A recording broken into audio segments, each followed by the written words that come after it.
Okay, so we're up to chapter 14. So chapter 13 ended kind of with the funny scene of Al burning the chicken that he had in the oven, and then they ended up going and, well, Al ended up ordering pizza pie. So, okay, here we go. Got this little, okay, it's better. All right, chapter 14. One day, Maya took me to the airport, a busy place full of strange smells, diesel fumes, asphalt. Asphalt is macadam, or like the black driveway, what we make roads out of, like asphalt. The black stuff. Disinfectant on the floors, and many, many people. I had to ride in my crate in a dark, noisy room for a very long time. At last, Maya appeared again to take me out and clip a leash on my collar. She walked out with me to a stretch of asphalt which felt hot on my feet. Helicopters were nearby, blades whirring. I remembered the day Jacob had been taken away on one of those, and I stuck close to Maya's side. But the helicopter didn't take Maya away. She climbed in, but she called to me, and I jumped in after her. I was back to being a chopper dog. It wasn't as much fun as a car ride. The loud noise hurt my ears, but I was glad about it all the same. Being a chopper dog meant I got to stay with Maya, and it meant I was going somewhere to work. We landed in a place like nowhere I'd ever seen. There were lots of dogs and police officers hurrying past. Sirens wailed. The air was thick with smoke and dust. I didn't like the smells at all. There was something very wrong with the buildings. Their walls were tilted, their doors hung lopsidedly or had been wrenched off. Roofs had holes in them or had slid off the building entirely and lay in heaps of boards and shingles on the ground. So make sure we can stop and make a picture of that. This looks like maybe there was an earthquake or a very bad storm or a tornado, or maybe a bomb or something like that. Okay, make that good picture. Maya didn't seem sure where to go after we'd gotten off the helicopter. She stood still. Try that again. She stood still on the slab of asphalt where we had landed, looking around. "Oh, Ellie," she said very softly, just for me to hear. I pressed against her leg, feeling the fear in the tension of her muscles. It made me nervous. The strange smells and noises did too. I yawned anxiously, wishing we could start work. I wouldn't feel nervous when I was working. A man came up to us. His clothes and his skin were smeared with dirt and oil. His hair was hidden under a plastic helmet. He held out a hand to Maya and one to me. It smelled of ashes, blood, and clay. Sounds like he might be wearing like a hard hat or a fireman's hat or something. "I'm coordinating the U.S. response in this sector," he told Maya. "Thanks for coming down." "I had no idea it was going to be this bad," Maya said. Her voice shook the tiniest bit. "Oh, this is just the tip of the iceberg. The El Salvadoran government is completely overwhelmed." Okay, so El Salvador is a country in South America, Central America. We sometimes say Latin America. It's a country in which people typically speak Spanish. And it says that the El Salvadoran government is completely overwhelmed. We've got more than 4,000 people injured, hundreds dead.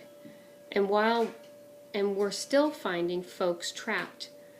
They've been more than half a dozen aftershocks since the earthquake on January 13th, some of them pretty bad. Be careful going into these places. So we found out, earthquake. Maya put me on a leash and led me out into the streets. We had to climb over piles of stones and cinder blocks or find a way around piles of splintered boards with nails sticking out of them. Everything was coated with dust and ash. Soon it was all over Maya's hair and clothes, all over my fur, sticking to my nose. I didn't like it at all. We came to a house with a crack along one side that reached from the foundation to the roof. So the foundation is the bottom of the house. All right, so from the very bottom to the roof, it had a crack. "Don't go in," a man said, rubbing sweat out of his eyes. "That roof won't be up for much longer." "Ellie, find," Maya said. But she kept the leash on my collar and called me back when I tried to go in the open door. We just checked along the outside of the house. I smelled mostly dust and ashes, dirt underneath, smoke in the air. No people. If sadness had a smell, this would be it. We checked other houses. Sometimes Maya let me inside, sometimes not. I didn't find anyone in the first two. Alongside the third house, I found my first person. One wall had tumbled, and the roof had crashed down as if it were made of paper. I smelled something at once, and I pulled quickly at the leash. Maya followed, kicking aside boards and shingles and glass as I dragged her toward the ruined wall. The person I had found smelled wrong. I could smell a woman, smell her hair and the shampoo she used, but I also smelled blood and something else, something cold and still. What do you think's happened? Who do you think she has found? I stopped, my attention focused on a pile of cinder blocks. "There, Ellie? Somebody's there?" Maya asked. I didn't move. "Here," she called. Men came with shovels and crowbars, pulling aside the broken cinder blocks. I sat watching tensely.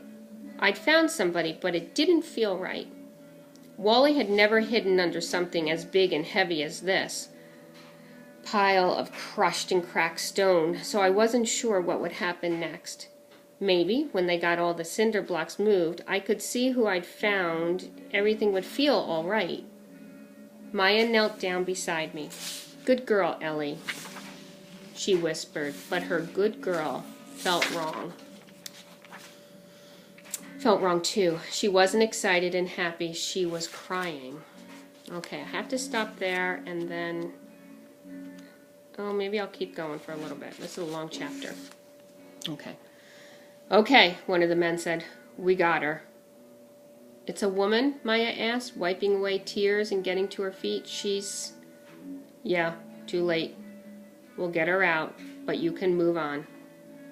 I stared up at Maya, looking over at the men who kept on digging, and then returning my gaze to Maya's face.